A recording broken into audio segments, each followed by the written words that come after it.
san da san kina nan a zuciyata masoyiyar raina. Kullum da tunani nake ta yi ba dare fa ba rana. Ƙaunar ki ta bi dukkan jinin jikina ta ratsa bargona. Ya zanyi ne da rayina ban ganin ki gona. Ni za na ba da komai a bani auren kikin ji 'yan mata. Jigo na rayuwata idan na same ki na yi rata. Kin san da ke nake dukkan alfahar na faɗa na nanata.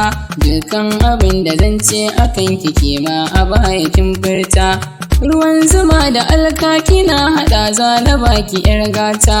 Komai kike bukata ni zan miki kin jikin biyar mata. Ina son ki walla na goda Allah da ya bani ki a bar suna. Me za ya sa na barki da kin zamanto cika na wurina.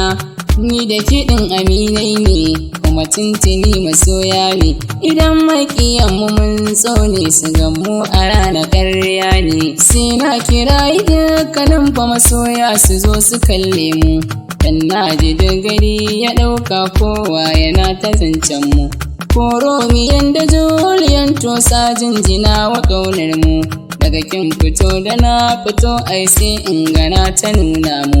Idan ni da ke muka yi aure to za ki ringa mun damu. Da mata ku bar ni da wacce nake so a zuci na kamu. Yau gana a cikin wani daji zaki na ta min kuka. Ya zan yi in fito idan baki zo kin ciro ni da sarka. Bana ji bana gani akan ƙaunar ki ko za a min doka. Kamar yadda shimfidar fuska ai tafi ai ta shamfanka. Da suna gini nake ta kwana kullum da shi na kan farka. Da ke ni nake ta rera waka ta har kiɗa na doka. Ba mai raba muni da ke sai Allah fa na yi alwashi. Komai kika yi min fadan sosai in ji ba ni jin haushi. Mai kyau da kwarjini da tsafta turaren jikin kina kamshi. Bare ma ki murmushi na kalla sai ma na ji ni na ƙoshi. A sona ki karki ban kunya, a sona ki karki ban kunya, a sona ki karki ban kunya.